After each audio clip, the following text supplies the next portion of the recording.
요즘에 저를 좀 사칭하는 불법 리딩방이나 텔레그램 또 단톡방들이 굉장히 좀 많아지고 있는데 각별히 여러분들이 좀 주의를 했으면 좋겠어서 이렇게 좀 영상을 찍게 됐고요. 실제 피해 사례들도 좀 있는 것 같아요. 저는 이런 리딩이라든가 이런 걸 전혀 하고 있지 않거든요. 저를 사칭한 어떤 문자가 온다거나 그런 걸 받으셨을 때는 그냥 무시를 하시거나 꼭 신고를 꼭 해주시면 좀 좋을 것 같습니다. 안녕하세요. 이베스트 투자증권의 염승환 이사입니다. 계좌를 신규 개설한 고객님께 요약집 주식 상품권 10달러를 드리는 이벤트를 진행합니다. 영상 하단 더 보기란을 통해 많은 참여 바랍니다. 네, 안녕하세요. 염승환 이사입니다. 자, 오늘 2023년 12월 21일 시장 함께 읽기 시작을 해보도록 하겠습니다.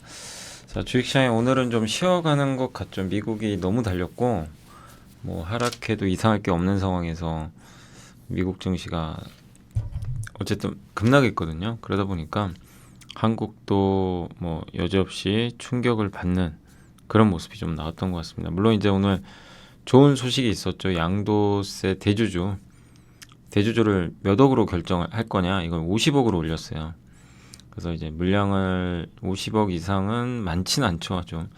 그래서 물량이 나올 가능성은 제한적이기 때문에 일단 개인 투자분들은 막 주식을 사시더라고요. 그래서 26일, 그러니까 다음 주죠. 다음 주 26일까지 한 종목에 내가 삼성전자 50억 갖고 있다. 그분은 대주주입니다. 근데 49억이면 대주주가 아닌 거죠, 어떻게 보면.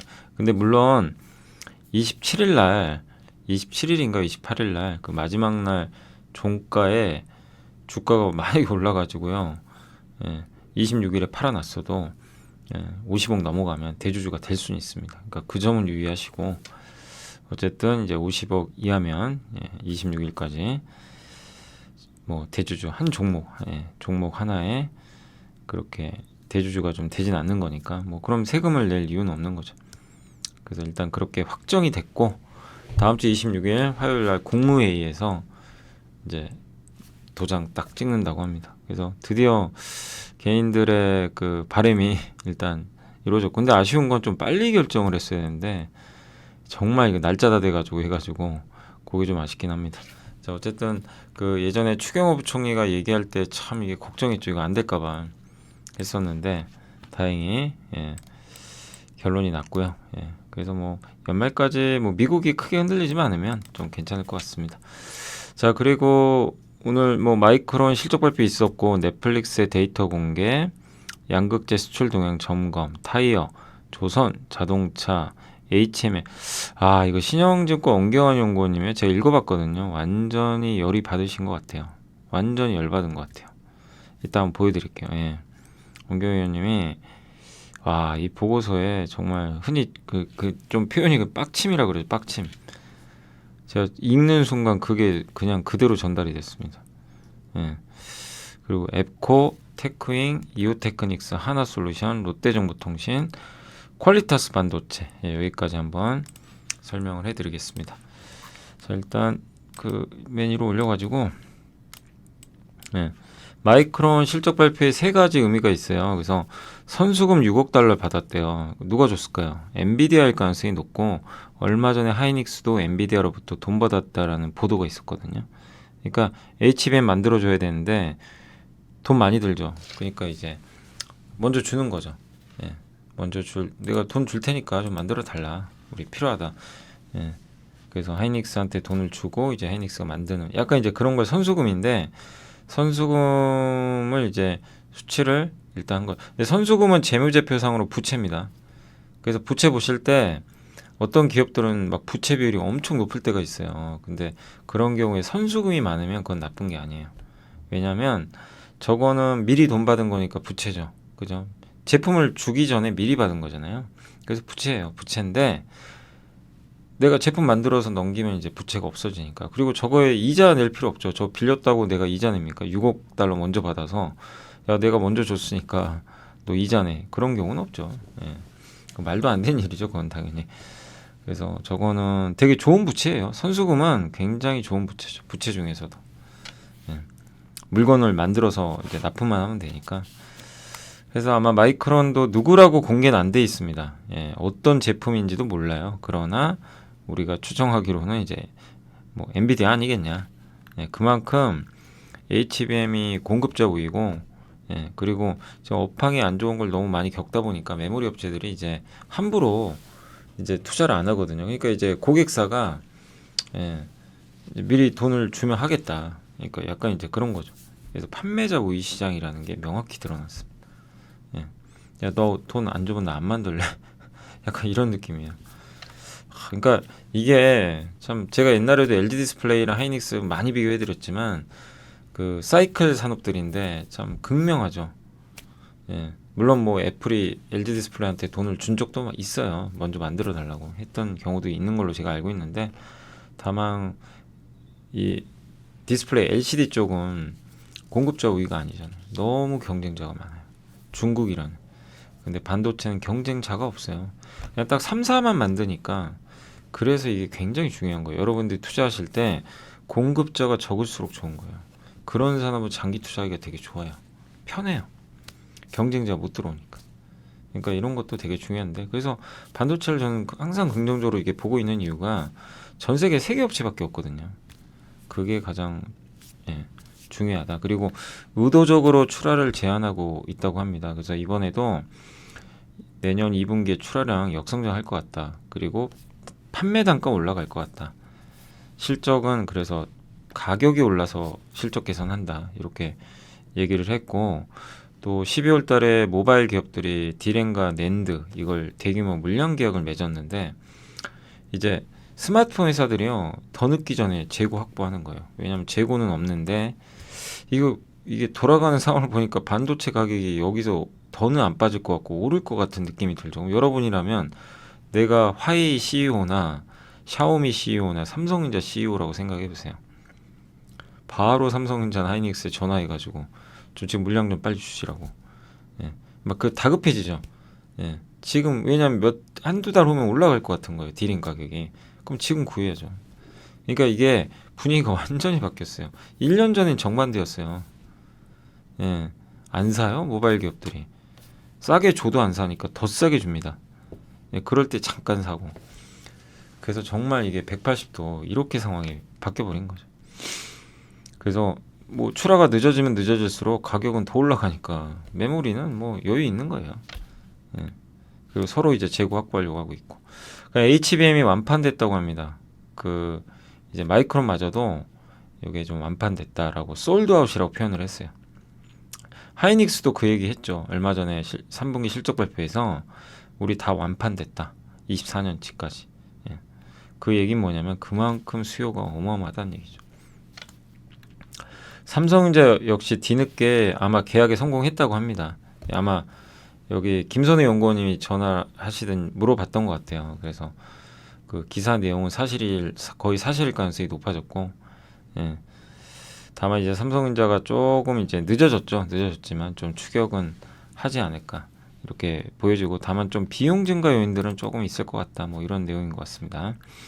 그리고 내년에도 이 공급 경쟁력 지형도는 크게 변하지 않고, 일단 하이닉스가 계속 우위일 것 같고요. 그 상황에서 구글이나 AMD가 들어오거든요. 그럼 여기서 25년, 6년에도 엄청난 경쟁, HBM 달라고 해야죠. HBM 없으면 AI 가속기가 없어요. 없는 겁니다. 그렇기 때문에 서로 이제 치열하게 확보하려고 하는 거죠. 그래서 공급사들은 어쨌든 내년 상반기까지는 우호적인 조건 속에서 하반기에는 이제 업황이 한층 나아지니까 그때 아마 본격 생산을 나서지 않을까. 내년 하반기로 보고 있는 것 같습니다. 그래서 메모리 업황 기존의 긍정적 시각 유지하고 내년 2분기에 판가 오르고, 판가 굉장히 급하게 오를 걸로 보는 것 같아요. 주가 수익률 역시 최대화 가능할 것 같다. 1분기까지는 하이닉스가 좀 낮고 HBM에 특화된 기업들도 괜찮을 것 같다. 이런 내용인데 2분기부터는 삼성전자가 나을 것 같다. 왜냐면 그때부터 이제 분기 실적과 주가가 동행을 할 것 같다. 예, 그래서 아마 내년 2분기부터 감산 규모 줄일 걸로 보고 있는 것 같더라고요. 그러면 삼성전자의 그 소재 업체들도 같이 좋아지는 거죠. 그래서 삼성전자, 그러니까 내년 1분기까지는 일단 어쨌든 하이닉스가 좀 더 우위, 2분기부터는 삼성전자. 그러니까 만약에 저라면 삼성이 더 편할 것 같아요. 왜냐면 하이닉스는 지금 여기 머리까지 올라갔어요, 밸류가. 그래서 부담은 돼요, 솔직히. 모멘텀은 워낙 좋지만. 네, 삼성전자는 지금 아직도 허리 밑에 있거든요. 밸류 부담이 없어요, 별로. 그리고 시간의 차이는 있겠지만 내년 2분기에 저게 맞다면 삼성전자 굉장히 편한 거죠, 접근하기가. 네. 그래서 어쨌든 뭐 이런 내용들 참고하셔가지고 보시면 좋겠고, 최근에 HBM 관련주도 잘 안 가잖아요. 근데 오히려 이렇게 조정 받으면 또 기회 같고, 소재나 부품은 삼성이 감산 종료가 내년 2분기라면 역시 그걸 대비해서 모아가는 것도 좋은 방법이죠. 그래서 반도체는 뭐 어느 걸 갖고 계시던 간에 좀 편하게 보시면 되겠고, 다만 그 안에서 약간의 뭐 주도주 차이는 있겠죠. 그래서 좀 고르게 담는 것도 저는 괜찮은 것 같아요. 뭐 HBM도 담고, 뭐 삼성전자 같은 대형주도 하나 담아가고, 소재도 하나 담고, 이렇게 좀 약간 특징별로 나누는 것도 좀 좋지 않을까 생각을 합니다. 그리고 공급자 우위 산업은 계속 역시 잘 지켜봐야 되겠고, 뭐 반도체 외에도 조선, 화장품 ODM, 바이오, CDMO, 위탁 생산, K파 이런 사업들은 이제 대표적인 공급자가 이제 우위에 있는 거죠. 경쟁이 그렇게 치열한 게 아니죠. 자, 그리고 이제 넷플릭스의 데이터 공개가, 넷플릭스가 상반기에 컨텐츠 이용 데이터를 다 공개했다고 합니다. 그래서 이 전체 데이터 공개한 건 이번이 처음이라고 합니다. 그래서 넷플릭스는 탑10 콘텐츠에 한해서, 옛날엔 탑10만 공개했는데 다 공개해요, 데이터를. 그래서 한국의 넷플릭스 전체 콘텐츠 수 대비해서 한국 비중은 5.9예요. 근데 시청 시간 비중은 8.2로 확실히 인기가 좀 많은 거죠. 우리나라에서 더 글로리, 피지컬 백, 일타 스캔들, 닥터 차정숙 이런 이제 작품들이 상위에 있었다고 하고요. 뭐 더 글로리 너무 재밌었죠. 일타 스캔들도 꽤 저도 봤었는데 재밌더라고요.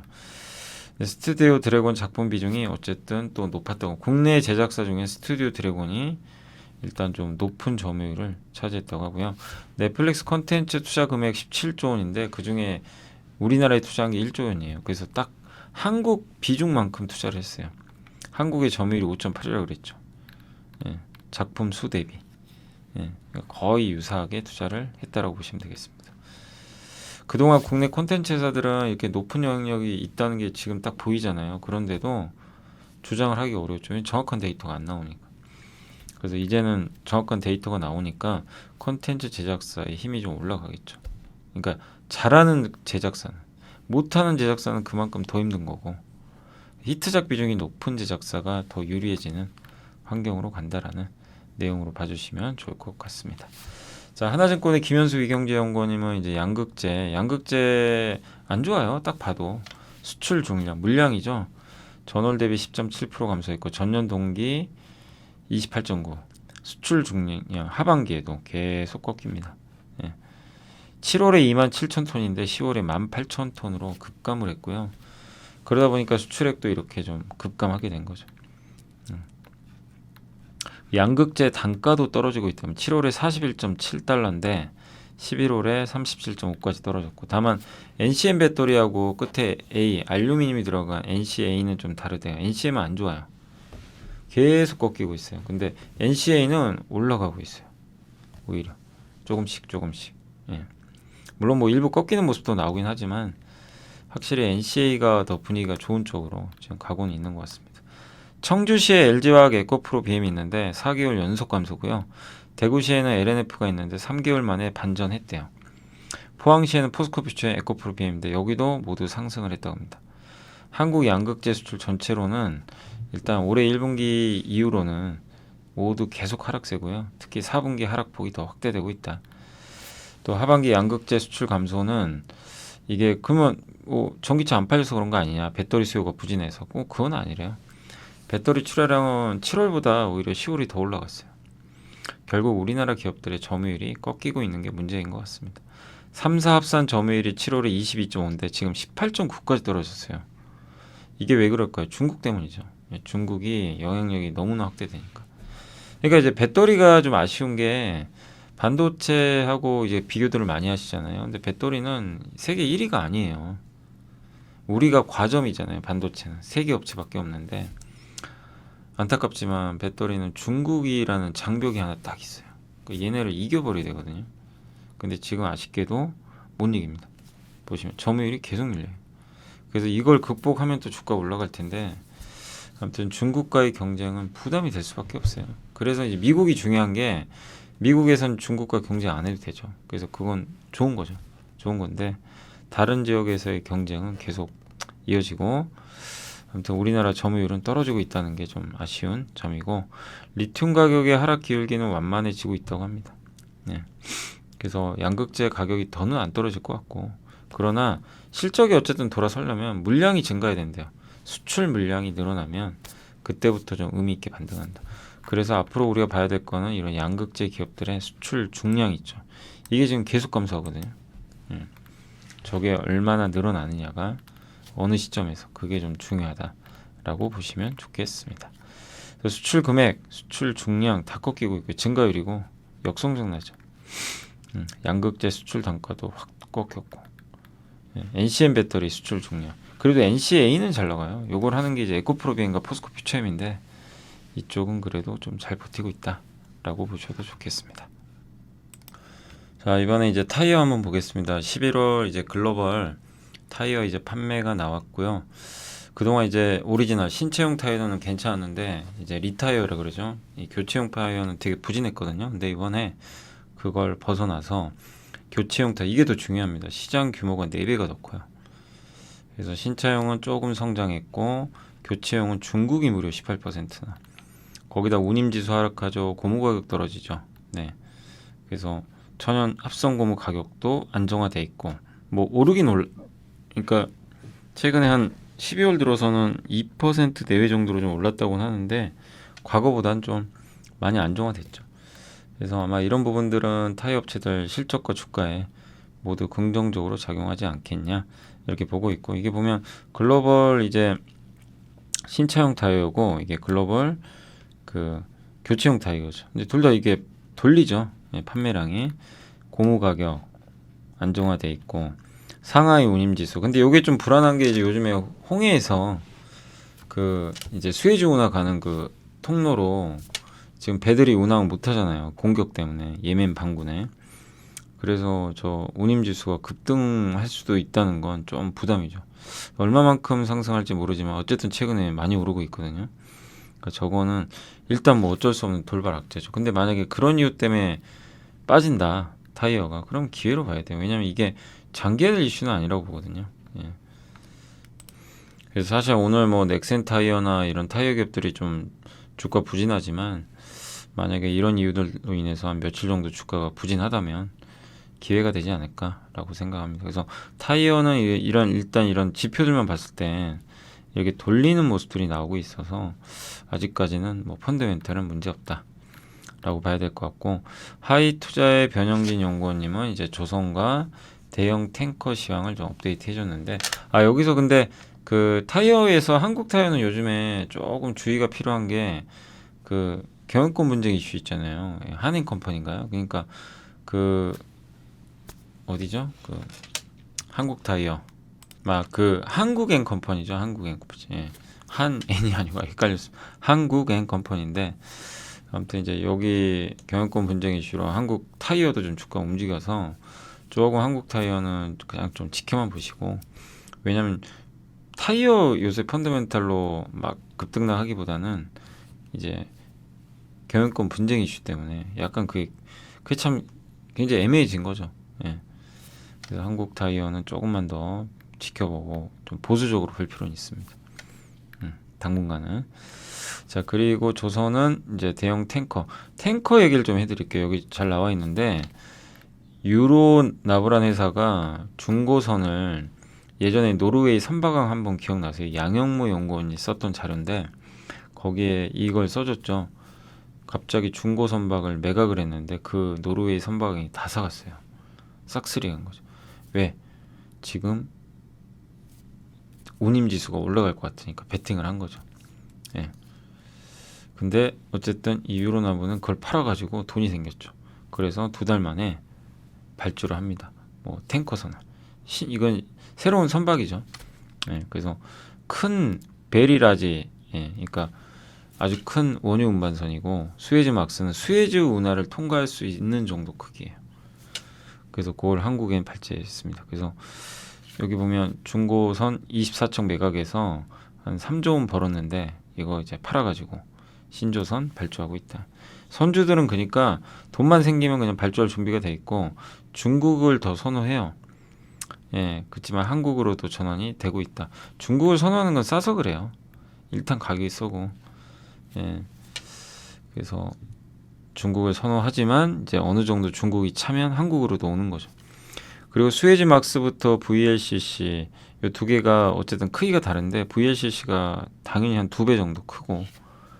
예. 그래서 근데 이제 이 두 선박을 운행을 했을 때 평균 수익이 날 거 아니에요. 근데 보통은 이 저 VLCC가 더 수익률이 좋은 편인데 요즘에는 그러지도 않는 게 이제 스웨즈 막스가 더 싼데 이걸 사서 운행을 했을 때 더 많은 또 돈을 벌 수 있다고 합니다. 그러니까 그만큼 수익률이 좋다 보니까 스웨즈 막스를 선호하는 경우들이 많다고 합니다. 그래서 중고성가랑 신조성가 비율을 비교했을 때 한 80%가 적정해요. 예. 근데 이 스웨즈막스 중고 선박 가격이 신조선가 새로운 선박이 91.8까지 올라왔대요. 그러니까 이건 정상은 아니죠. 중고 선가가 너무 많이 오른 거예요. 그만큼 인기가 많은 거예요. 그리고 지금 스웨즈막스 호를 받아서 이제 운항을 하면 돈을 벌 수가 있다고 보니까 이 선박에 대한 수요는 많은데 공급은 2년 기다려야죠. 지금 발주해도 2년 후에 나와요. 이제 그런 부분들이 좀 있어서 어쨌든 예, 중고성가 가격이 많이 오른 거죠. 근데 이거는 어쨌든 굉장히 드문 일이다. 예. 그래서 스웨즈막스 인도량은 증가하고 있고 VLCC는 상대적으로 좀 부진했는데 어쨌든 그래도 결국엔 균형은 맞춰질 것 같다 이런 내용이고 수에즈 운하 사태는 어쨌든 이번에 홍해 통과하는 쪽이 좀 이제 막혀 있잖아요. 수에즈 운하로 갈 수가 없다 보니까 그래서 운임 지수가 급등하고 있습니다. 예. 그래서 자초 사태가 일주일 만에 2년 전에 수에즈 운하에 그 에버그리너가 누워가지고 운임이 급등한 적이 있는데 근데 그때는 2주 만에 또 정상화됐대요. 예. 이쪽 이 원유 운반선 관련해선 예. 어쨌든 사태가 이게 장기화 된다면 이쪽을 통과하는 배들이 원유 운반선 많거든요. 그러면 운임은 더 올라갈 거고 운임이 오르면 돈을 많이 벌겠죠. 해운사가. 그럼 발주를 또 해요. 조선업체한테. 그래서 21년도에 HMM이나 어마어마한 돈을 벌었거든요. 한 10년치 벌어버렸어요. 그러다 보니까 뭐를 했죠 그때? 배를 컨테이너선을 막 발주합니다. 그래서 우리나라 조선사들이 컨테이너 수주 많이 받았죠. 그런 현상이 여기서 나올 수 있다는 거예요. 또 보면. 그리고 일단 공급이 또 부족해요. VLCC 매우 큰 이 원유 운반선은 129척이 부족하다고 합니다. 예, 일단 그래서 오늘 발주를 해도 빨라야 26년에 받는데요. 그러면 공급은 부족하니까 운임은 오르겠죠. 예, 그래서 발주가 시간 문제라는 말은 과장은 아니다. 그래서 어쨌든 근데 너무 배값이 비싸니까 좀 주저하는 부분은 있겠죠. 너무 배가 비싸긴 하거든요. 옛날보다 신조선가 많이 올라서. 그리고 4분기에 발주된 건 중국이 수주했지만 스웨즈막스 약간 이제 그 크기가 작은 거는 한국의 대한조선과 현대사무중공업이 수주를 했고 또 중국이 너무나 많은 이제 배를 만들다 보니까 다 차 있대요. 도크들이. 그럼 한국으로 와요. 자연스럽게. 비싸더라도. 그리고 그 중국 조선소가 이제 공급이 증가하는 건 좀 리스크 요인 중에 하나지만 더 이상의 지금 공급 증가는 좀 없다고 합니다. 그리고 한국의 대형 탱커 수주는 이제 시작이 됐다. 배가 부족하고요. 어쨌든 배는 부족하고 원유 수요는 증가하고 수주 장군 그러니까 운영하는 선박은 되게 비중이 낮은 편이고 배가 많지가 않아요. 예, 선대 비율도 이렇게 낮다는 얘기죠. 그러니까 배가 적다는 얘기예요. 이 원유 운반하는 배들은 이런 부분은 이제 조선 업황에 우호적이지 않나 이렇게 보고 있는 것 같습니다. 조선 업종 여전히 내년에 탱커선을 한번 주목하자라는 의견인 것도 같고요. 자, 자동차 연말 정상 올해 자동차 시장 한번 점검해 보면 정상화됐어요. 많은 수요가 그동안 많았는데 공급이 부족했죠. 근데 이제 거의 정상화됐어요. 그래서 재고가 많이 소진됐고 8천만 대 중에 이제 97.3%까지 회복이 됐다고 하고요. 중국이 약진하고 있다. BYD가 무섭죠. 비중국 시장에서도 중국 비중이 아직은 적지만 2.3%까지 올라왔어요. 전 세계 시장에서 중국이 중국 시장 제외하고 남는 거. 근데 그게 1%포인트 올랐대요. 예. 그러니까 저게 만약에 가속도 붙어버리면 무서운 거죠. 그리고 신흥업체, 중국 로컬 업체가 부상하고 있다. 자연스럽게 다른 회사들이 점유율이 떨어지겠죠. 특히 신흥시장에서 기존 완성차 업체들이 판매량을 높이면서 점유율을 방어하고 있는데 중국이 거기다 이제 공장 지어가지고 막 현지화해가지고 반격을 하는 거죠. 그러니까 이제 중국과 싸워야 되는 좀 어려운 상황이 이어질 수 있는 거죠. 신흥국에서. 그러니까 이게 현대차도 앞으로 되게 숙제 중에 하나가 뭐 미국은 상관없어요. 미국에서는 뭐 중국이 못 들어가니까 동남아나 유럽에서 중국과 싸워야 되거든요. 이제 이거를 어떻게 이겨낼지가 가장 큰 또 숙제 중에 하나인 것 같아요. 글로벌 전기차 시장은 성장이 많이 둔화됐습니다. 작년에 70%에서 올해 26.9. 비중국 시장 내 중국 업체 비중은 확대되고 있다. 그러니까 중국을 제외한 시장에서 3.9%까지 비중이 늘어나고 있습니다. 그리고 최근 중국 업체 배제하기 위한 미국 IRA 법안 대응을 하기 위해서 SAIC 계열의 MG, BYD, 체리라는 이 자동차 회사들이 멕시코에다 또 투자를 많이 하고 있다고 합니다. 중국이 무서운 게 가성비가 좋거든요. 그리고 또 차도 잘 만들어요. 옛날과 다르게. 예. 경쟁력도 많이 올라왔고 가격은 싸고. 그러니까 이게 기존 업체들한테는 정말 위협적인 지금 상황 중에 하나죠. 이걸 잘 극복한 기업은 더 올라가는 거고 도태되면 이제 정말 힘들어지는 거죠. 자, 현대 기아는 올해 잘 많이 팔 걸로 지금 전망하고 있고요. 이제 한 달 남았지만 글로벌 점유율은 뭐 밋밋합니다. 큰 변화 없어요. 중국 점유율 여전히 아쉽고 1%도 안 되고 유럽에선 점유율이 좀 하락하고 있고 그나마 신흥시장에선 잘하고 있대요. 그 러시아 공장 매각한다고 하고 중국 공장도 아마 이제 마무리될 것 같은데 그러면 이제 미국과 인도에 집중하겠죠. 그래서 중국 업체가 공격적으로 신흥시장 진입을 앞두고 있는데 이게 어쨌든 위협적이에요. 불편할 수밖에 없죠. 네. 다만 이제 완전히 겹치는 게 아니고 뭐 중국은 완전히 저가 브랜드 위주로 가겠죠. 근데 우리 한국 같은 경우 현대차도 포지션이 완전 저가보다는 좀 그 위쪽 라인이죠. 이게 현대차 그룹의 점유율이고요. 전기차는 2등 했어요. 미국에서. 근데 1등하고 차이가 좀 많긴 합니다. 월별 점유율 정체. 그러니까 한국의 자동차 회사들이 점유율이 저 고점을 뚫어버리잖아요. 그러면 또 움직이지 않을까 싶긴 한데 어쨌든 아직까지 우리나라 기업들은 조금 좀 정체돼 있다. 그러나 미국 점유율은 조금씩 늘어나고 있다. 라고 보시면 좋겠습니다. 그래서 일단 자동차도 그러니까 이제 최악은 좀 지나가면서 좀 분위기 좋아지고 있잖아요. 다만 관건은 뭐냐면은 중국 기업들이 이제 들어올 텐데 이걸 어떻게 잘 방어할지 요게 이제 또 남아있는 숙제라고 보시면 좋을 것 같아요. 그러니까 이게 참 경쟁이 있는 쪽은 이런 걸 신경 써야 되니까 참 어렵긴 해요. 뭐 경쟁이 없는 산업은 없지만 일단 중국과의 경쟁이라는 또 숙제가 일단 자동차한테 조금은 던져진 것 같고 이걸 뭐 현대차가 스스로 극복해야죠. 하면 이제 진짜 위대한 기업이 되는 거고요. 예. 그래서 어떤 대응을 할지는 또 내년에 지켜봐야 되겠습니다. 자, 그리고 신영증권의 엄기원 의원님이 정말 열받은 것 같더라고요. HMM 매각.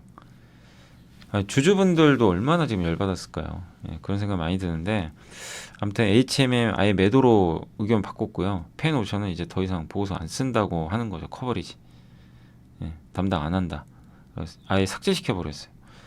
할인그룹 내 그 인수주축이 펜오션이에요. 그러니까 펜오션이 지금 희생하는 거잖아요.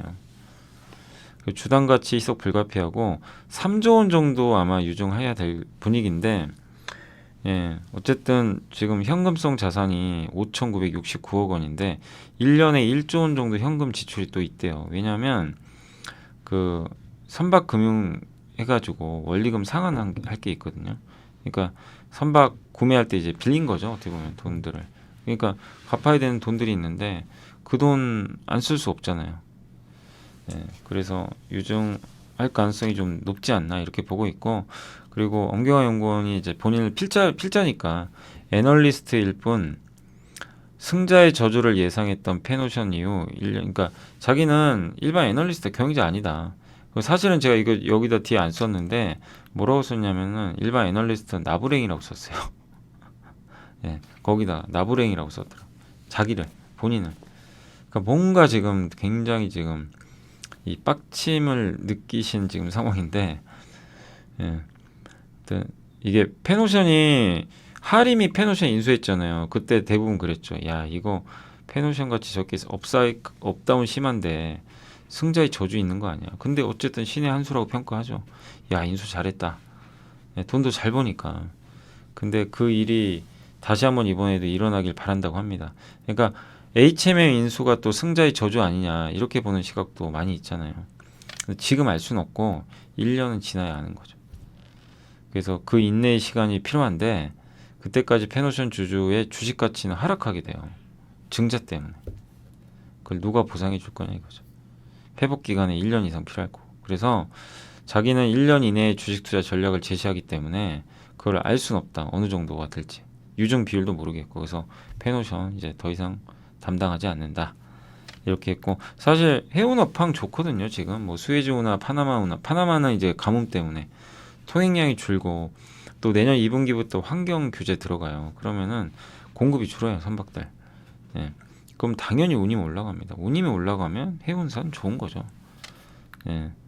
그래서 선박 공급량이 줄어드니까 이런 요소들이. 예. 그리고 벌크선하고 탱커선은 아시겠죠? 아까 탱커선 봤잖아요. 잔고가 부족해요. 그러니까 선박이 부족해요. 벌크선도 많지가 않아요. 그러니까 결국엔 운임이 올라갈 확률이 되게 높은 거죠. 예. 그래서 내년에 해운 업황을 좋게 보는데 다만 컨테이너선은 아니에요. HMM이 하고 있는 컨테이너선은 좋게 보는 건 아닙니다. 예. 그래서 10년 가까운 휴식기를 보낸 이 석유 시추업계가 헐값 자산 매각 이어지다가 23년부터 M&A를 하기 시작했습니다. 미국의 엑슨모빌이 80조의 셰일 기업을 인수했고 쉐브론이 71조. 예. 돈도 많고 구조조정이 끝나니까 이제 동종업체를 안아버려요. 예. 그럼 이제 구조조정이 되는 거죠, 완전히. 그래서 정유업종은 그런 상황인데 컨테이너 업계도 그런 빅딜 진행이 활발할 걸로 좀 보고 있고 단 이게 지금 우리 한국의 산업은행이 가장 이상하면서도 해운업 투자를 제일 잘한다 이렇게 써주셨는데 한진해운 기억나시죠? 한진해운 옛날에 글로벌 정말 엄청난 해운사 중에 하나인데 한진해운 없어졌죠. 예. 현대상선만 남았죠. 예. 근데 어쨌든 이번에 HMM이 원래 현대상선이거든요. 이제 여기를 이제 매각을 하게 된 거죠. 그러니까 이거 되게 매각하기 어렵거든요. 왜냐하면 해운사를 매각하려는 사람 많은데 살려는 사람들은 좀 신중해요, 되게. 이게 업다운 사이클이 심하니까. 근데 어쨌든 팔았어요. 그러니까 이 어려운 걸 해낸 것도 한국이다. 이렇게 좀 써주셨고 어쨌든 빅3 성사되면서 드라이브 헬커 시장, 그러니까 이 BDI, 예, 페노션이 주력을 하고 있는 이쪽에 대한 이제 투자도 늘리고 매출 상승 효과를 기대했던 이제 페노션의 투자 포인트는 약해졌다. 그러니까 한마디로 이번에 M&A를 하게 되다 보니까 페노션이 이제 앞으로 업황이 좋아질 거 아니에요. 그럼 거기 대비해서 벌크선을 더 늘려야 되는데 늘릴 수가 없어요. 왜? HMM 인수자금 돼야 돼요. 돈들을 그쪽으로 보내야 되니까. 예. 그러니까 이게 아쉽다는 거죠. 이 현금을 업황 꺾여 있는 컨테이너 선사에 투자를 하니 더욱더 벌크선에 투자를 해야 되는데 안 좋다는 얘기죠. HMM도 매력이 떨어진대요.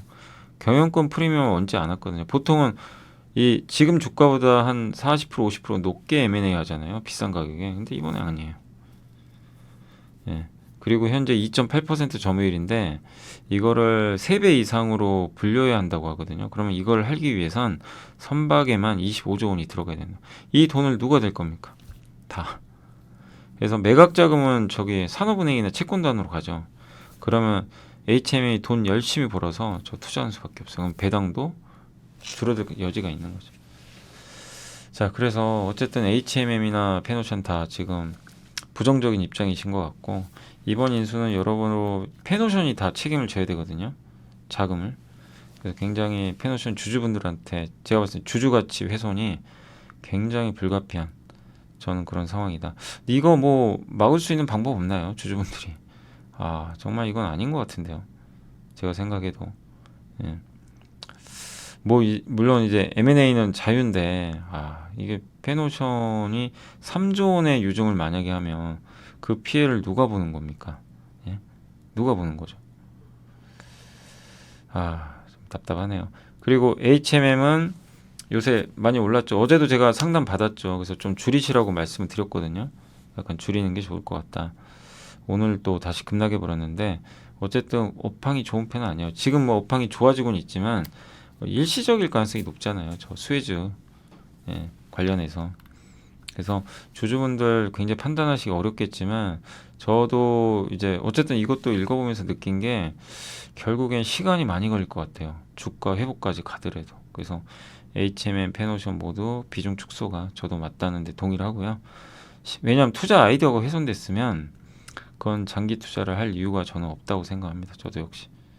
그래서 차라리 벌크선 내가 해운주 투자, 벌크선 업황은 좋아져요. 그런 탱커선이나 그러면 대한해운이 낫죠. 교체할 필요가 있는 거죠. 어떻게 보면. 그쪽으로 옮겨가야죠. 당연히. 그렇다면 같은 조건이라면 해운주 아니면 그래서 참 어렵습니다. 페노션이 주가 오르기는 쉽지 않고 한 가지 방법이 있어요. 인수 포기하면 돼요. 인수 안 하면 됩니다. 인수 안 하면 올라가요 다시. 근데 그거 어떻게 알겠어요? 지금 현재로서는 페노션이나 HMM은 굉장히 좀 보수적으로 보실 필요가 있는 거는 같습니다. 다만 페노션도 워낙 많이 빠져서 저도 이제 어제 말씀드릴 때 아직 결정 안 됐고 좀 더 지켜볼 필요는 있다 이렇게 말씀을 드렸는데 일단 좀 더 냉정하게 생각하면 뭐 만약에 페노션을 투자하시는 분들이라면 앞으로 업황 좋아지고 이런 것들의 과실을 내가 받아서 난 배당도 받고 회사 주가도 올라서 이걸 생각하고 투자하신 거 아니에요. 근데 그 아이디어 깨졌잖아요. 그러면 어쩔 수 없어요. 그건 아이디어가 훼손됐으면 비중을 줄이는 건 그거는 맞는 의사 결정입니다. 그 나중에 결과 어떻게 나오더라도 아무튼 잘 고민은 해보세요. 애널리스트도 정말 화가 지금 많이 난 상태인 것 같고 주주분들의 이 피해 정말 답답합니다. 저도. 자, 그리고 이제 웹코로 넘어가 보겠습니다. 미래에셋 박준서 연구원님이 적어주셨고 3분기 흑자 전환했고요. 그래서 2개 분기 연속. 이건 왜 제가 오늘 보고서 보여드리냐면 어제 한 분이 에코 물어보셨더라고요. 이게 PC방 관련주예요. PC방이 키보드, 케이스, 헤드셋, 마우스 있죠. 요거 납품하는 기업이에요. 그래서 코로나 때 안 좋았죠. 그리고 지방교육청의 스마트 스쿨 사업 진행되면서 이게 7개 분기 영업이 적자가 났어요. 되게 안 좋았죠. 공공기관에도 많이 공급을 해요. 그런데 구조조정 해가지고 판관비는 어쨌든 이제 늘진 않는다고 합니다. 그러니까 이제 매출만 늘면 돼요. 그래서 이번에 2개 분기 연속 흑자 전환했고 이제 내년 상반기 이후로 PC방 업황은 더 개선될 것 같고 PC 교체 주기도 아마 올 겁니다. 저는 25년으로 보거든요. 그래서 뭐 앞으로 분명히 더 좋아지는 분위기는 나올 것 같은데 다만 그 좋아지는 강도가 얼마 정도 될 건지는 봐야 될 것 같습니다. 또 e스포츠 시장도 커지니까 그래서 적어도 올해보다는 내년이 더 낫지 않나 이렇게 보고 있는 것 같고요. 또 24년도에 수도권 교육청에 본격적인 컨소시엄 구성해가지고 공공사업 부분도 또 수주가 나올 수 있고요. 또 유지보수도 있어요. 공공사업 같은 경우 계속 유지보수 해줘야죠. 요 사업을 한대요. 여기 스마트 단말기 있죠. 저기다가 그 스마트폰 같은 거 넣는 거예요. 저 단말기 보관. 저게 이제 초등학교나 이런 데 보급을 한다고 합니다. 저런 사업을 하는 거죠. 그 다음에 게이밍 기어 요거 에코 국내에선 뭐 항상 뭐 1위 하는 것 같아요. 그래서 고성장은 좀 쉽지 않아도 내년 회복을 좀 한번 기다리시는 거. 그래서 어제 물어보신 분도 계시지만 혹시 이 방송을 보시면 내년 보고 버티셨다가 주가 그래도 좀 어느 정도 올라오면 정리를 하시는 지금보다는 좀 높은 가격에서 그게 언제가 될지 모르지만 어쨌든 지금은 좀 버텨보시는 것도 하나의 방법이 될 것 같습니다. 단 실적이 계속 좋아져야죠. 그게 안 되면 의미는 없는 것 같고요. 테크잉은 현대증권의 박준영 연구원님이 목표 주가 15,000원 이제 제시해줬고 메모리 핸들러 우리 뭐 예전에 공부했던 기업이죠. 마이크론이 주력이죠. 메모리 핸들러는 이 메모리 반도체 이제 그 검사할 때 검사 장비로 옮겨주는 거 있죠. 핸들러 손처럼 옮겨주는 장비입니다. HBM은 현재 전수 조사를 하지 않고 샘플 형태로 이 각각 검사를 하고 있나 봐요. 전수 조사가 어려운 건 이 핸들러 장비가 한 번에 이거를 공급하기 좀 어렵나 봐요. HBM 개수에 제약이 있어서.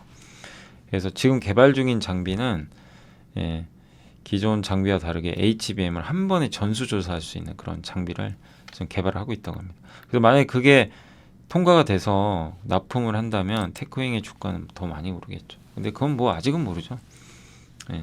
일단 그러니까 도입만 된다면 긍정적일 것 같고 10월경에 아마 기억나실 거예요. 마이크론도 HBM 안 하려나? 9월인가 10월에 한번 말씀드렸죠. 그럼 마이크론 하면 그냥 테크윙이 딱 떠올리셔야 된다. 얘기 한번 했었고 그 후로 주가가 거의 한 70% 80% 올랐어요 벌써. 그래서 지금은 너무 많이 올랐고 근데 그 아이디어가 그대로 맞았죠. 어차피 마이크론이 안 할 것도 아니었고 그래서 지금은 투자하는 건 저는 아닌 것 같고 이미 너무 많이 올랐어요. PBR 기준으로 어깨까지 왔더라고요. 그래서 지금은 보유자의 영역이다. 나빠서라기보다는 좀 밸류가 좀 올라와서 지금은 관망하는 게 맞는 것 같고요. 이오테크닉스 하면 송명석 연구원이라고 저는 인정을 해요. 왜냐하면 이분이 옛날에 이오테크닉스도 안 좋을 때도 6만 원일 때 기억나세요? 계속 보고서 써주셨고 그 다음 긍정적으로 써주셨어요 되게. 그래서 그거 보고 야 괜찮은데 참 주가 안 가더라고요. 그때 무거웠고 저게 3배 올랐죠 그때부터. 그래서 요새 좀 정체 상태지만 4분기 실적은 좀 괜찮을 거 보고 있고 다만 본격 실적 회복은 내년 2분기 열 처리 장비 어닐리 이제 웨이퍼의 좀 손상 부분을 열로 처리해 주는 거고 이게 올해 대비 또 소폭 증가할 것 같고 삼성이 이제 그 미세 공정이 진행되면서 더 많이 필요할 것 같고요. 이제 가장 중요한 게 이 레이저 커팅 장비죠. 근데 메모리 반도체 회사들이 여기도 나와 있지만 장비를 재활용을 할 거예요. 이번에 마이크론도 그 얘기가 나왔더라고요. 재활용하면 신규 장비 투자가 잘 안 들어갑니다. 그래서 저 재활용하면 누가 수혜받는다 그랬죠? 식각 부품 회사나 아니면 그 코팅하는 회사가 수혜받는다 그랬죠. 그러니까 그게 이제 구조적 트렌드고 어쨌든 이렇게 장비를 새롭게 도입하기는 조금 더 시간은 걸릴 것 같습니다. 그리고 제일 핵심은 이제 커팅 장비. 이게 디스코사가 일본이 독점인데 요게 내년 매출이 299% 증가할 걸로 전망하고 있고 그루빙은 커팅을 하기 위해서 길 파주는 장비죠. 이게 웨이퍼에다. 요것도 2분기부터 해외 후공정 회사에 매출이 개시됐다고 하고요. 그래서 양산 인증이 완료되는 내년에는 200억 수준 매출이 나올 것 같다. 또 내년 초에 아마 고객사 초기 인증 완료 스텔스 다이싱 안 보이는 거죠. 이 웨이퍼 아래쪽 밑에서 구멍 파는 거 이렇게 위로 그래서 파는 건데 그 장비도 아마 내년 초에 아마 인증받게 되지 않을까 이렇게 보고 있고 3D 낸드 HBM3 차세대 HBM도 매우 이런 데 많이 들어가니까 어쨌든 제일 중요한 게 저 커팅 장비예요. 다이싱 레이저로 웨이퍼 잘라내는 거. 요걸 디스코사가 하고 있는데 이오테크닉스가 이제 진격을 하는 거니까 좀 좋은 결과가 있었으면 하는 좀 바람입니다. 그리고 점점 HBM은 적층수가 많아지고 두께는 얇아져야 되니까 얇게 웨이퍼를 잘라줘야 돼요. 그거 레이저로 해야 돼요. 그래서 이게 깨지면 안 되거든요. 얇아지면 깨지잖아요. 그래서 저 스텔스 다이싱 장비를 쓰는 거죠. 쓰면 이제 그런 것들을 없앨 수가 있겠죠. 깨지는 걸. 그리고 메모리 반도체 고객들의 이제 감산이 어느 정도 종료가 돼가면서 PCB 생산도 증가한다. PCB 그 드릴러 있죠. 구멍 뚫는 거. 그것도 하고 있잖아요. 그래서 인터포저나 또 HBM의 홀을 뚫는 용도로도 이 드릴러 장비가 뭐 그걸 좀 개발하고 있다고 하는데 아직은 모르죠. 그럼 그것까지 뭐 할 수 있을지는. 근데 개발 중인데 뭐 그걸 채택할지는 모르겠습니다. 그건 좀 지켜봐야 되겠고 어쨌든 UV 드릴러는 PCB에 들어가는 거예요. 구멍 뚫는 그거를 HBM이나 인터포저 같은 AI 쪽까지 들어가 준다면 뭐 더 업그레이드 되는 거죠. 근데 그건 아직은 개발 중에 있어서 뭐 무조건 된다라고만 보시면 안 되겠습니다. 어쨌든 밸류가 싼 건 아니지만 그만한 이유가 있는 레이저 전문 장비 회사고, 특히 일본 디스코의 아성을 깬다면 정말 주가가 몇 단계 더 레벨업 될 텐데 참 어렵죠. 저 회사가 아성이 너무 단단하기 때문에. 그래서 그걸 깰지 모르지만 뭐 기대는 해봐야죠. 그래서 한번 조정시에, 요새 좀 부진하죠. 조정시에 한번 관심을 가질 만한 기업인 것 같습니다. 하나솔루션도 정말 이제 오랜만에 좋은 보고서입니다. 목표주가 올라간 거 정말 오랜만이고요. 내년에 모듈 판매량 증가할 거고, 신재생 에너지 사업에서만 1조 원 이상 벌 거라고 합니다. 그래서 공장들의 지금 가동률이 좀 올라가고 있고요. 예. 그 다음에 그 첨단 제조 생산 세액공제 있죠. 요거 받아요. 공장에서 만들면 돈을 돌려받습니다. 예. 저게 아마 올해보다 내년이 3배 이상 될 거라고 보고 있는 것 같아요. 또 미국 태양광 모듈 가격은 10월 말 이후로 조금 안정돼 있고, 하나솔루션은 이제 매출 비중을 70%까지 그 미국 비중을 늘린다고 합니다. 결국 미국 비중이 높아지면 리스크가 줄어드는 거죠. 예. 그래서 4분기부터 반등할 거니까, 만약에 이게 사실이면요, 하나솔루션은 이제 편한 거죠. 좋아질 일만 남은 거죠. 예. 꼭 그러기를 기대해 보겠습니다. 그 주가도 지금 비싸지 않고, 다만 좀 확인까지 시간은 좀 일부 필요할 것 같습니다. 다 롯데정보통신 같은 경우 KB증권의 한재윤 연구원님이, 저 개인적으로도 그때 SI 업체로 많이 한번 공부를 했던 기업이고 요새 주가는 좀 견조하죠. 근데 올해 67% 성장, 내년에 성장할 것 같고, 그룹의 IT 시스템을 다 만들어주는 업체죠. 예, 그룹에서 할 수 있는. 그러니까 뭐 여러분들 직장 다니시는 분들은 그룹 안에 사내 메신저도 있고 사내 그 인터넷 망이 있잖아요, 시스템. 그러니까 회사 자체 뭐 프로그램들이 있죠. 뭐 인력 관리하거나 여러 가지. 예. 그런 프로그램들을 누가 구축해주죠? 롯데정보가 해주는 거. 롯데그룹은 롯데가 하는 거고, 롯데정보가 하는 거고, 삼성그룹은 삼성 SDS가 하는 거고. 예. 그런 거죠. 그래서 이게 그룹사 롯데그룹의 투자가 재개돼가지고 성장이 나오고 있습니다. 그리고 임금 인상을 미리 좀 해놔가지고 이제 임금을 올렸을 땐 좀 안 좋았지만 이제 점진적으로 임금 인상에 대한 부담감은 줄어드는 거죠. 예, 작년과 비교해도. 그래서 물량도 올라가고 단가도 올라가는 그런 좀 흐름을 예상하고 있는 것 같고요. 내년에 영업이익은 17% 정도까지 더 성장할 걸로 보고 있고, 전기차 충전하는 에비스라고 있죠. 요거를 어제 제가 전자공시 보니까 지분 더 인수했더라고요. 근데 요게 전기차 충전하는 사업이에요. 그래서 롯데그룹에만 그 주차장 맞죠? 롯데그룹 건물에도 주차장이 얼마나 많겠어요. 백화점도 있고 거기에 들어간다고 생각해보세요. 그것만 해도 어느 정도 점유율이 좀 보장이 돼 있고, 그리고 이제 앞으로 우리나라 정부 정책적으로도 전기차 보급 늘리잖아요. 그럼 또 이 기업이 또 선두에 서 있겠죠. 또 해외 쪽 삼성물산을 통해서 유통망 통해서 해외로도 진출하려는 움직임들이 나오는 것 같습니다. 그래서 그룹사 대형 프로젝트들도 있고, 그래서 저는 내년이 더 기대되는 것 같아요. 그래서 코로나 때 어려움 겪었지만 디지털 전환하면서 수혜받고 있고, 어제 지분 추가 취득했고요. 전기차 충전. 그 삼성물산의 유통망을 또 활용하니까 이런 점들 긍정적이고, 펀은 8.3배밖에 안 돼서 저평가되어 있습니다. 자, 퀄리타스 반도체는 여러분들 생소하죠? 저도 생소해요. 신규 상장한 지 얼마 안 돼가지고 주가가 너무 많이 올랐어요. 그래서 제가 당부드릴 분 투자하지 마세요. 지금 많이 올랐어요. 그러나 공부는 해야 돼요. 왜? 이 기업도 나중에 주가가 많이 하락하면 기회가 되지 않을까, 이런 생각을 하고 있습니다. 약간 오픈 엣지 테크놀로지랑 비슷해요. IP 기업이에요. IP. 설계자산 기억나시죠? 그래서 AI 자율주행 데이터 센터, AR, VR 등 복잡하고 방대한 양의 데이터 연산에 필요한 초고속 인터커넥트 솔루션 인터페이스 IP를 제공한다. 자, 여러분들 한번 보세요. 웬 외계어들이 많이 나오죠. 튀어나오죠. 자, 보고서를 보기 전에 내가 배경 지식이 없으면 저걸 봐도 그냥 까막눈입니다. 알 수가 없어요. 그래서 가장 좋은 거 중에 하나는 전자공시 들어가서 치고, 요즘에 챗GPT 좋죠.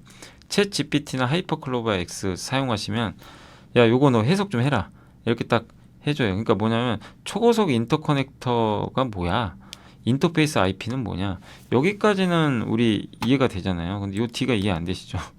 물어보세요. 그리고 고사양 인터페이스에 해당하는 MIPI, SERDES, PCI 도대체 뭔 외계어인지는 모릅니다. 그러니까 이 애널리스트는 아시죠. 근데 이걸 보는 우리 개인 투자는 모른단 말이에요. 칩넷, UCLE 사실 우리 다 배웠던 겁니다. 이거 삼성 파트너, 삼성 파운드리의 공식 파트너. 예.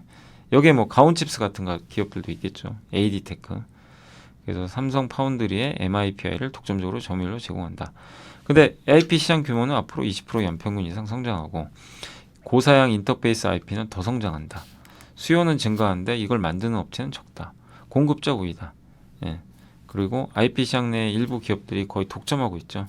근데 점점 이 IP가 많아지다 보니까 각 사들이 이걸 다 대응할 수가 없어요. 그래서 특화된 회사, 전문 분야. 그 퀄리타스 반도체는 한마디로 인터페이스 IP에 좀 특화되어 있는 거죠. 그래서 그런 면에서는 좀 수혜가 예상되고 또 CXL 요즘에 들어보셨죠? CXL. 예. 그 기반의 PCLE 6.0 개발도 눈여겨볼 만하다. 자, 근데 여러분들 보시면 좋은 건 알겠는데 이해가 잘 안 가죠. 그래서 요거는 제가 시간이 돼서 제가 자료 다 찾아가지고 요약한 거예요. 자, 한번 설명해 드릴게요. 그러니까 이거를 공부하고 여러분이 보고서를 보면요. 훨씬 쉬울 겁니다. 자, 보세요. 자, 초고속 인터페이스 IP 설계 업체죠. 요거예요. 이 회사는 요걸 만들어요. 요게 많이 팔리면 돈 많이 버는 거예요. 끝. 그럼 회사의 기업의 핵심 사업 구조는 요겁니다. 그럼 이게 뭐냐? 인터페이스 IP가 뭐예요, 도대체? IP는 알죠. 그럼 저걸 만드는 설계 자산인데, 그럼 저 초고속 인터페이스는 뭐지? 근데 그 전에 뭐냐면 초고속 인터커넥트라고 하세요. 인터커넥트 뭐죠? 영어로 상호 연결. 그러니까 메모리랑 비메모리가 있죠. 서로 연결해야 되죠. 통신 주고 받아야죠. 데이터를. HBM도 저기 그 GPU에 싸줘야죠. 데이터를. 서로 이제 연결한다는 거예요. 그게 인터커넥트예요. 근데 저걸 하기 위한 반도체 회로예요. 설계, 회로. 연결하기 위한. 그게 바로 인터페이스입니다. 아시죠? 그러니까 얘랑 얘를 연결해야 될 거 아니에요. 예. 연결 안 하고 어떻게 만나요? 예. 제가 옛날에 로미오와 줄리엣 비유 많이 해요. 로미오와 줄리엣 둘이 뭔가 만나려면 뭔가 연결을 해야 될 거 아닙니까? 그 연결하는 거를 인터페이스라고 하는 거예요. 그러니까 상호 연결을 인터커넥트라는 용어를 쓰는 거고 그걸 서로 주고받기 위해선 인터페이스가 필요하다. 예. 둘을 묶어줄. 예. 그거를 하기 위한 그 IP를 만드는 회사다. 이해되시죠? 아, 그러니까 이렇게 딱 생각해 보시면 퀄리타스는 어떤 이제 반도체 내에서 뭔가 서로 연결하기 위한 그 부품을 만들어 주는구나. 근데 부품을 만든다기보다는 그 부품을 만들기 위한 설계 자산을 갖고 있구나. 그리고 핀팩 공정, 3나노, GAA, 요게 이제 삼성 거죠. 이런 데서도 사업을 전개하려고 하고 있고요. 그리고 고객사는 그러니까 만약에 그러면 뭐 반도체 회사가 직접 만들 수도 있잖아요. 저 인터페이스를. 야, 그냥 내가 만들지. 뭐 굳이. 근데 저걸 만들려면 저 설계 자산이 있어야 되는데 그러면 만약에 그걸 직접 한다고 생각해 보세요. 여러분이. 돈 많이 들어요. 비용, 인력. 그 전문 회사가 아니잖아요. 반도체도 만들어야 되는데 IP까지 있어야 되면 뭐 삼성이나 하이닉스는 다르겠지만 그러니까 굉장히 시간이 오래 걸리거든요. 거기다 비용은 비용대로. 그냥 맡겨버리는 거예요. IP 회사한테 맡기고 받아가지고 자기가 직접 설계해가지고 하는 거죠. 그러니까 저 IP만 있으면 설계를 할 수가 있는 거죠. 예. 그래서 MIPI가 IP가 20%. MIPI는 뭐냐면 모바일이에요. 모바일 AP 있죠. 모바일이 두뇌. 요거랑 카메라를 또 연결한다고 합니다. 그게 20%. 디스플레이 칩셋 말 그대로 디스플레이죠. 영상 데이터 전송하는 거예요. 그래서 이 시스템 온칩 그 여러 가지 반도체가 섞여 있는 그 시스템 하나에 그 스마트폰에는 반도체를 여러 개를 섞어버려야 돼요. 왜냐면 공간이 적으니까. 그거랑 T콘이 뭐냐면은 그 디스플레이 화면 있죠. 그거 조절하는 거. 걔랑 얘를 그럼 얘가 이 두뇌가 명령하는 거죠. AP가 두뇌죠. 카메라한테 명령해요. 너 이거 하라고. 연결해 주는 거죠. 연결이 안 돼 있으면 명령어 수행이 안 되죠. PC 이게 I인가요? L인가요? 아무튼 PC LE 같은데 요게 10% 비중인데 PC와 주변기기 여러분들 그 보면 그 PC에 우리 그 USB 꽂죠. 예. USB 뭐 2.0, 3.0 아시죠? 그게 요거예요. PC LE. 그래서 말 그대로 PC와 외부 기기 연결해 주는 거. 서로 연결하는 거죠. 예, 그겁니다. 그거를 만드는 이제 설계 자산 이해가 되죠. 이거 요 세 개입니다. 그래서 비중은 디스플레이가 제일 높고 오토모티브, 모바일, AI, IoT 이렇게 좀 다변화돼 있고요. 퀄리터스가 보유한 그 초고속 인터커넥트 핵심 기술이 세데스라고 합니다. 그래서 이게 저속 연결하는 그 병렬 데이터가 있는데 저속으로 돼 있는 이거를 하나의 차에서 초고속으로 이게 전송을 해주는 기술인 것 같아요.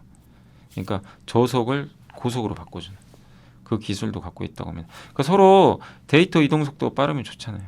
네, 그 의미입니다. 주요 영어 설명은 CXL은 우리 공부해봤죠. 예, 그래서 인텔이 주도한 거고 메모리를 그 용량을 올려주는 거예요. 예, 고속으로 그리고 고대역폭으로. 예, 그래서 이걸 사용하면 메모리용 CPU를 많이 안 써도 되고 메모리 용량을 늘려가지고 굉장히 성능을 올려주는 거죠. 요새 이게 좀 핫하죠. UCLE는 하이브리드 칩 시스템을 칩넷 기반이라고 하는데 칩넷은 여기 기판에 여러 칩들이 또 있어요. 예, 각각의 칩들이 이렇게 병렬 형식으로 되어 있는데 그걸 서로 또 고속 연결해 주는 그게 UCLE. PCLE가 뭐라 그랬죠? PC와 외부 주변기기. UCLE는 이 반도체 안에 칩넷 서로 다른 반도체들을 각각 연결해주는 뭐 그런 거라고 보시면 좋겠고, 그리고 MIPI는 이게 암, 노키아 이런 데서 이제 동맹을 만들어서 했던 건데 모바일 쪽이에요. 이거는 모바일에 관련된 그 인터커넥터 이런 것들을 표준화한 거라고 합니다. 모바일에만 들어가는 거예요. 모뎀, AP, 카메라, 디스플레이, 오디오 이 모바일 스마트폰 안에 들어가는 부품 간의 서로 연결을 위한 인터커넥터를 대상으로 한다고 합니다. 그걸 주력으로 하는 게 이제 MIPI라고. 그러니까 MIPI는 한마디로 모바일이에요. 모바일의 인터커넥터 표준. 이렇게 생각하시면 되겠습니다. 자, 그래서 투자 포인트는 정리를 한 거예요. 연평균 이렇게 성장하고 인터페이스 IP가 점점 많아지죠. 인공지능, 자율주행 초고속으로 주고받아야 돼요. 온 디바이스 AI에서 빨리빨리 주고받아야 될 거 아니에요. 스마트폰에서 AI 하려면. 그리고 점점 최첨단 공정이 높아질수록 실적이 올라가고 구형 옛날에 반도체들 있죠. 이런 것들을 이제 다 만들었는데 라이센스를 줬는데 이제 그 점점 이제 그 반도체를 만들 때마다 이제 로열티를 받는 거죠. 그것도 있고 UCLE도 개발 예정이고 삼성 파운드리 파트너고 삼성이 파운드리 잘해주면 MIPF도 잘 되는데 삼성 쪽에 독점적으로 이거를 공급을 하고 있던 요걸 삼성한테 주면 삼성이 저거 가지고 만드는 거죠. 그러니까 팹리스가 저걸 받아서 뭐 삼성이 만드는 건데, 아무튼 그리고 TSMC는 IP 파트너사가 많은데 삼성은 이제 없잖아요. 좀 부족해요, 사실 파트너사 IP가 없다기보다는 좀 적죠, 안타깝게도. 그래서 삼성 입장에서도 이런 파트너가 많으면 좋죠. 그래서 아마 중요한 역할을 할 것 같고 PCLE 6.0도 개발을 하고 있다고 합니다. 이제 속도가 빠르겠죠. 그러니까 어떠세요? 요거를 그냥 처음에 요 보고서를 그냥 아무 생각 없이 읽는 거랑 당연히 이거는 몰라요. 읽어봐도 이게 도대체 무슨 소린지 이해가 안 되죠. 왜? 내가 스스로 지식이 없기 때문에, 배경 지식이. 애널리스트는 지식을 아니까 이렇게 써도 당연히 아는 거고. 근데 그래도 다는 이해 못 하시더라도 이렇게 한번 요약을 하니까 어때요? 예. 이 앞에 이 내용이 좀 이해가 가죠. 아, 초고속 인터페이스 뭔지 알겠다. 그러니까 한마디로 초고속 인터페이스 IP다. 요것만 일단 이해하셔도 될 것 같습니다. 자, 이렇게 해서 오늘 보고서 마무리하고요. 자, 어제 전자공시는 제너쌤이 있었습니다. 제너스 예전에 한번 우리 보고서 봤죠. 약간 한미반도체 경쟁사 느낌이 나는 EMI 실드, 전자파 차단해주는 자동화 장비, 그거 만들 때 필요한 장비를 공급하는데 중국 업체에 납품을 했습니다. 재룡전기는 변압기 공급했고요. 미국 쪽에 SK이노베이션이 이번에 시설 투자 들어갑니다. 아마 주문을 받은 것 같아요. 신규 수주 대응 위해서 1.7조 원 규모로 굉장히 크고요. 서산 우리나라 쪽입니다. KCC 글라스도 이게 유리 회사죠.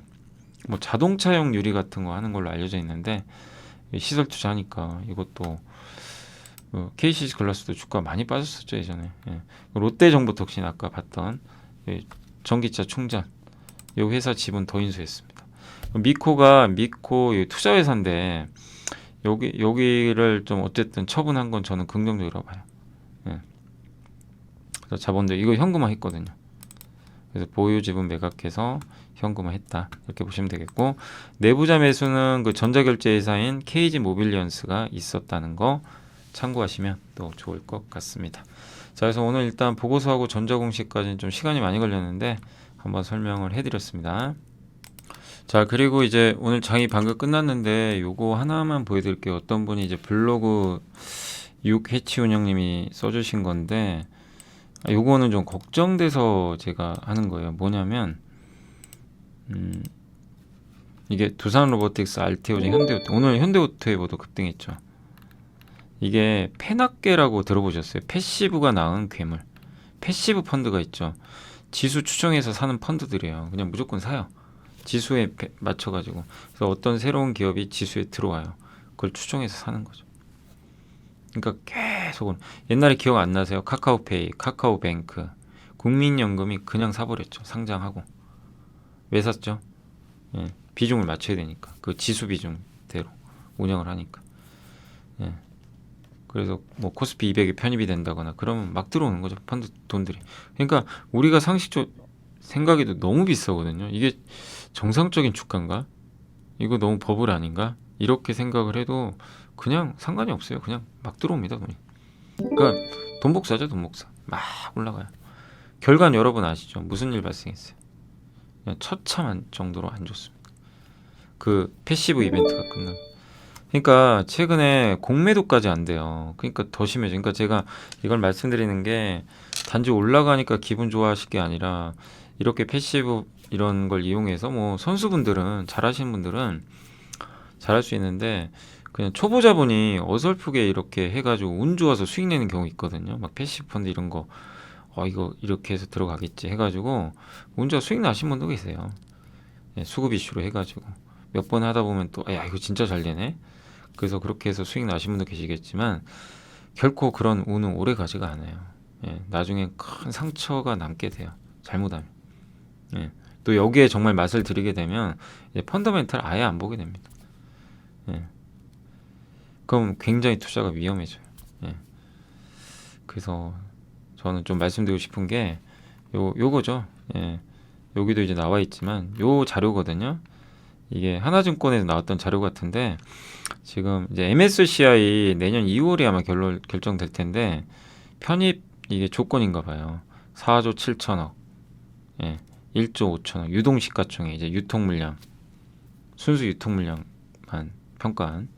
그래서 여기 보면 이제 주가 이렇게 올라가 주면 이제 MSCI 들어갈 수 있고, MSCI 들어가면 이제 펀드들이 막 들어오는 거죠. 사야 되니까. 그래서 지금 보면 현대오토웨버가 지금 넘어갔고, 유동시총 비중은 좀 부족한데 주가 더 오르면 되는 거예요. 그러니까 주가가 올라가면 올라갈수록 확률이 높아지니까 막. 그래서 대표적인 게 두산로보틱스, 에코프로머티 이런 기업들. 요새 LS모티도 엄청 올라갔고, 거기다가 현대오토웨버, 오늘 알테오젠까지. 예, 그런 좀, 그러니까 오늘 그냥 느닷없이 막 갑자기 기업들이 오르잖아요. 여러분들 좀 그런 거 생각 안 해보셔요. 오늘 얘는 왜 올라가지? 저도, 아니 뭐 자율주행이 갑자기 오늘 다 오르는 것도 아니고, 그죠. 저도 아무리 뭐 찾아봐도 이게 현대오토웨버도 이게 이유를 못 찾겠어요. 왜 올라갔지? 예, 뭐 뚜렷하게 나온 호재도 없는 것 같고, 예, 그러니까 그냥 이거는 뭐 물론 꼭 이렇다는 건 아닌데, 이런 이슈가 좀 있는 거 아닌가. 알테오젠도 물론 뭐 굉장히 뭐 핫하죠. 그 이 바이오 쪽에 특정 이제 기술이라 그러죠. 이렇게 그 우리가 자가주사 맞을 수 있는 SC 제형이라 그러죠, 보통. 예. 그러니까 병원 가서 막 정맥주사 맞으면 되게 아프고 오래 걸리잖아요. 예. 그래서 이제 알테오젠 같은 경우도 이제 그런 쪽으로 특화돼서 잘하고 있는데, 오늘 뭐 주가가 그냥 갑자기 폭등을 했습니다, 진짜. 그러니까 저런 부분도 일부 있을 수 있다는 얘기예요. 그러니까 제가 말씀드리고 싶은 건, 저런 패시브 쪽 MSCI 막 소문 들려서 막 이거 이제 시총 올라가면 편입될 거다, 이런 거 되도록 안 하셨으면 좋겠어요. 거기에 맛을 들이잖아요. 다른 거 보이지도 않아요. 재미도 없어요. 다른 거 뭐 하루에 1, 2% 올라가는데 뭐가 재밌겠습니까? 예. 근데 저기에 맛을 들이면, 예, 다른 거 하기가 어렵죠. 예. 근데 진짜 실력 있는 분들만 할 수 있어요. 정말 매매에 자신 있는 분 하는 거니까 되도록 이쪽은 안 하셨으면 좋겠습니다. 그래서 한번 좀 좀 걱정되는 마음에 너무 막 이런 기업들이 막 움직이니까 한번 말씀을 드려봤고요. 자, 오늘 이제 주식시장은 끝이 났고, 네, 한번 시장은 잠깐 보겠습니다. 오늘 코스닥은 빠졌고요. 코스피 역시 미국의 급락 충격으로 미국이 너무 많이 올라가지고 미국 증시 뭐 조정은 당연한 겁니다. 이렇게 많이 올랐어요. 보이세요? 보이시죠? 불과 2달 만에 빠져도 이상할 게 없어요. 뭐 오히려 이게 정상이죠. 한번 조정 받는 것도. 근데 어쨌든 조정이 제법 크게 나올 수도 있다 보니까 좀 쉬어갈 분위기 같아요. 미국은 제가 봤을 때. 예. 그러면 한국도 V자로 가긴 좀 어렵습니다. 저렇게 미국이 쉬어버리면. 그러니까 참 타이밍도 아쉬워요. 아니 미국 갈 때 좀 같이 좀 가지. 갈 때 못 가고 뒤늦게 이제 한번 딱 뚫어놨더니만 미국이 또 안 가네. 정말 예, 답답하시죠, 여러분. 저도 답답해요. 하필 또 이 타이밍이 이렇게 꼬여버립니다. 우리나라 가려고 하니까 미국이 또 갑자기 빠집니다. 예, 그래도 오늘 이제 대주주 양도차익과세 문제 해결됐습니다. 이제 그래서 아까 설명드린 대로 예, 50억입니다. 대주주는. 그래서 이제 리스크는 없어졌고 다만 미국 증시에 좀 당분간 연동은 될 수 있다. 이렇게 보시면 좋겠습니다. 그리고 오늘 섹터로는 뭐 광고 관련주 중에 일부가 급등했던 것 같고요. 예, 보니까 뭐 플레이디, EM넷, 뭐 MBT, 예, 이노션은 왜 빠졌는지 잘 모르겠습니다. 저도 예, 특별한 건. 근데 어제 공시 중에 뭐 4억 예, 여기 건물 취득한다고 하는데 이걸 좀 악재로 보네. 1,900억 들여서 토지 건물 취득한다고 하더라고요. 근데 어차피 공장이 있는 회사는 아니니까 좀 그런 아쉬움도 있지 않을까요? 이걸 차라리 배당을 줬으면 예, 배당 주지. 그런 거 아닌가 하는 생각이 들긴 들어요. 어쨌든 1,900억 규모의 토지 건물 취득 아마 이거 말고는 뉴스가 없습니다. 특별히. 그래서 시장이 좀 아쉬워한 게 아닌가. 저 건물 취득보다는 예. 왜냐면 저게 제조업체가 아니잖아요. 제조업체는 공장 짓고 토지 해가지고 더 만들면 그건 뭐 당연히 좋은데 무형자산 회사잖아요. 광고 회사니까. 공장이 있을 이유가 없는 거잖아요. 인적 자원이죠, 다. 근데 건물 토지 샀다는 건 차라리 저 돈을 배당을 줬으면 어땠을까? 그게 좀 아쉽다는 오늘 주가 하락이 아닌가라는 생각이 듭니다. 저도 좀 아쉬워요. 저걸 뭐 배당을 주는 게 더 낫지 않았을까 하는 생각은 들긴 합니다. 그리고 오늘 CNT는 뭐 대유 플러스라는 회사가 올라서 그렇고 이건 좀 왜곡됐다고 봐야 되겠죠. 뭐 CNT가 올라갔다 보기는 어렵고요. 웹툰 관련주는 Y랩이나 키다리 스튜디오 올라서 그런 것 같고 그리고 로봇주도 뭐 여전히 뜨겁습니다. 네. 오늘은 레인보우 로봇이 좀 올라갔지만 대동 쪽이 많이 올랐네요. 온 디바이스 AI는 오늘 가온칩스가 많이 올랐고 와 제주 반도체는 빠지질 않습니다. 오픈 엣지, 퀄리타스 뭐 여전히 온 디바이스 AI. 어제 한 분이 그러시더라고요. 온 디바이스 AI 공부하고 있는데 제가 이제 우리 공부하잖아요. 아 근데 빠지기만을 바란대요. 이게 너무 올라가가지고 못 사니까. 근데 안 빠집니다. 잘.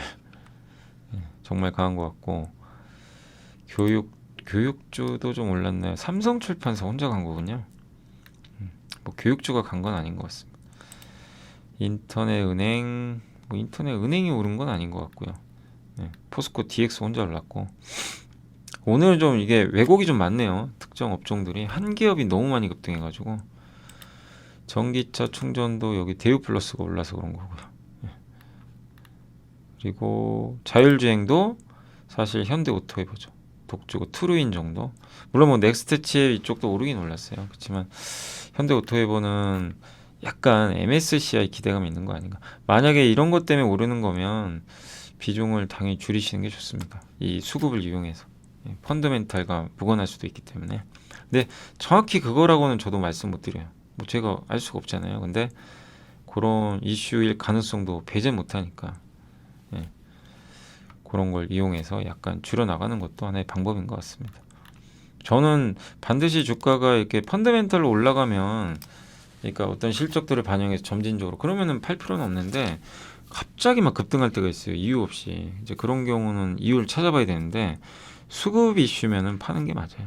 비중을 줄인. 근데 더 가는 경우도 있어요. 왜냐 저 이벤트 끝난 게 아니니까. 그건 잘 판단해 보시면 좋겠고 해운주 오늘 HMM 안 좋았고 페노션도 진짜 한숨 나오고요. 예. 그리고 조선주도 오늘 안 좋았습니다. 한국조선해양, 하나오션 좀 쉬어가고, 네, 한국조선해양도 그동안 좀 많이 올랐죠. 주가가 예, 굉장히 좀 많이 오른 편이라 조금 쉬어가는 모습은 일부 일단 나오는 것 같습니다. 예, 많이 올랐어요 바닥에서. 그래서 약간씩 다들 좀 제동이 걸린 상태고, 피팅도 수출 데이터 좋던데요. 괜찮아요. 근데 주가는 안 가더라고요. 데이터 자체는 괜찮아요. 피팅도. LNG 쪽도 오늘 좀 쉬고, GS만 좀 좋았던 것 같습니다. 엔진주도 좀 빠졌고, 배와 관련된 기업들은 다 안 좋았던 것 같고, 타이어도 오늘 지표는 좋은데 한국엔컴퍼니 좀 빠졌고, 넥센 타이어도 좀 조정을 받았던 것 같습니다. 네, 근데 아무튼 오늘은 좀 빠진 업종이 많습니다. 거의 대다수의 업종들이 좀 빠졌다라고 봐주시면 좋을 것 같습니다. 자, 마지막으로 이제 시가총액 상위 기업들 한번 보고 마무리를 짓도록 하겠습니다. 벌써 1시간 10분이네. 오늘 좀 내용이 많아가지고. 삼성은 올랐고요. 그 다음에 기아가 대단해요. 요즘에 잘 버티고 주가도 견조합니다. 다만 오늘은 양도차익과세 해결됐는데 왜 에코프로비엠이나 이게 많이 빠졌네요. 오히려 에코프로도 그렇고, 예, 뭐 소문에 서서 뉴스에 팔아는 아닐 텐데, 아무튼 2차 전지 여파는 아직 좋은 건 아닙니다. 리튬 가격도 여전히 불안하고, 아까도 김현수 연구원님 보고서 보셨잖아요. 시간 좀 걸리는데 어쨌든 대주주 양도차익과세 문제가 해결됐는데도 2차 전지는 오히려 오늘은 또 급락하면서 안 좋았던 것 같습니다. HMM 급락해버렸고, 그 다음에 포스코 그룹은 뭐 이유는 모르겠는데 아무튼 많이 올랐고요. 예. 패시브 쪽일 수도 있고, 아무튼 예. 그리고 현대오토웨이버, 흡프스프, 레고캠바이오, 코스맥스, 하나솔루션 요새 분위기 좋죠. OCI 홀딩스, 한솔케미칼도 요새 분위기 굉장히 좋습니다. SM, 덴티움, 효성 첨단 소재도 천천히 올라가고, 대한항공도 요즘에 좋고, 대한항공도 어영부영 그죠? 25,000원까지 왔어요 벌써. 천천히 보세요. 예. 근데 이게 투자를 하시다 보면요, 이게 경험이 쌓이면요, 이런 항공주나 사이클 산업들 있죠. 저점이 보일 때가 있어요, 진짜. 내가 여기서 사서 안 물리겠다. 그게 진짜 보여요. 근데 1년에 한두 번 보일까 말까 하긴 해요. 예, 근데 그럴 때는 해보는 것도 하나의 경험 차원에서 좋습니다. 이 구간이었어요, 이 구간. 그때 제가 한번 설명드렸죠. 더 나쁠 건 없을 것 같다. 예, 유가는 되는 상황에서 실적은 나쁘지 않고, 항공 화물도 괜찮고, 왜냐면 저기 알리익스프레스 막 들어오잖아요, 우리나라로 물건들. 그리고 이렇게 빠졌는데, 예, 더 나쁠까? 그런 아이디어. 그래서 한 20% 수익 목표라는 거. 근데 진짜로 한 20% 올랐죠, 거의. 그래서 만약에 이제 여기서 샀는데 20% 수익 나면 그냥 파는 거예요. 뭐 미련 없는 거예요. 그거는 이제 그런 경험도 해보시라는 거예요. 근데 이게 이런 경험들이 쌓이다 보면요, 내가 이제 할 수 있는 풀이 넓어져요. 그러니까 내가 기본적으로는 가치 투자를 하면서 장기 투자를 하되, 성장주도 하되, 이런 이제 시크릿걸 쪽에서 이런 게 확실하게 뭔가 정말 보인다. 그럴 때 일부 들어가서 한 20% 그런 것도 괜찮은 방법이에요. 단 내가 그런 경험이 안 돼 있는데 무리해서 여기에 몰빵하면 그거는 이제 망하는 거죠. 그러면 절대 안 되고 적절하게 경험을 해봐야 되는 거죠. 예. 근데 그런 게 보일 때가 실제 있어요. 예. 이제 그건 경험이죠, 사실. 경험하고 분석이죠. 데이터들 보고, 야, 이러이러한 데이터에서 이랬었는데 과거에 많이 봤기 때문에. 반도체도 마찬가지. 예. 작년 10월이 그랬죠. 마이크론 감산 딱 하자마자 이거 바닥이다. 예. 우리 직감적으로 그냥 딱 아시면 돼요. 그래서 그날이 실제 바닥이었습니다. 기억나시죠? 삼성전자. 예. 작년 9월 30일 날 마이크론이 감산을 처음으로 언급을 했어요. 9월 30일. 요 날입니다. 여기 보이시죠? 그러니까 이런 걸 잊지 마시란 얘기예요. 그런 일들이 또 나와요. 나중에 몇 년 후에 또 나오겠죠. 여기입니다. 여기. 감산 발표. 10월 1일부터 10월 첫날 4일부터 주가 급등. 예. 그리고는 단 한 번도 그 밑으로 간 적이 없어요. 그죠? 예. 뭐 신기하다는 게 아니라 이제 그런 과거 경험들이 있는 거죠. 예, 이제 그런 것들도 있으면 또 계속 말씀도 해드릴게요. 단 거기가 바닥인지 저도 몰라요. 그리고 아이디어 깨지면 손절하셔야 되고, 저도 몰라요, 그것까지는. 100% 성공한다는 건 없습니다, 절대. 예.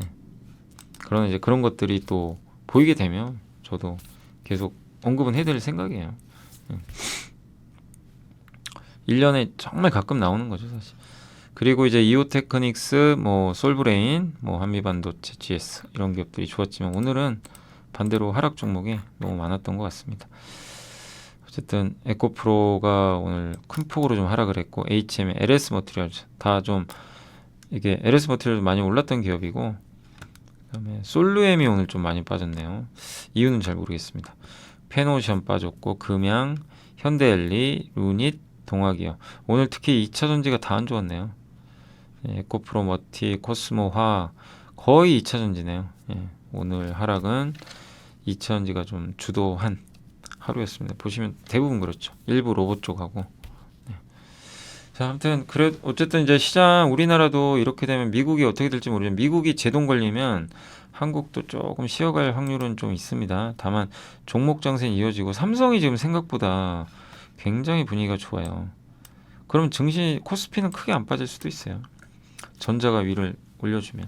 전자가 좀 변수긴 한데 어쨌든 계속 소외된 기업에서 기회를 찾으시고 너무 많이 올라간 기업들은 하지 마시고, 그리고 아까 현대오토이버나 알테오젠이나 혹시라도 그게 뭐 주가 급등했지만 그 이유가 펀더멘탈보다는 아까 말씀드린 패시브 펀드, MSCI 이런 이슈로 올라간 게 사실이라면 주의하셔야 될 것 같아요. 오히려 비중을 줄이시거나 각별히 조심을 하셔야 될 것 같습니다. 자, 아무튼 오늘 여기서 좀 마무리하도록 하겠고요. 오늘 좀 방송이 길어서 죄송하고, 저는 또 내일 금요일이네요 벌써. 예, 또 연휴 들어가죠. 그래서 내일 또 이 시간에 찾아뵙겠습니다. 오늘 이렇게 긴 시간 시청해 주셔서 너무 감사드립니다. 내일 뵙겠습니다. 안녕하세요. 이베스트 투자증권의 염승환 이사입니다. 계좌를 신규 개설한 고객님께 요약집 주식 상품권 $10를 드리는 이벤트를 진행합니다. 영상 하단 더 보기란을 통해 많은 참여 바랍니다.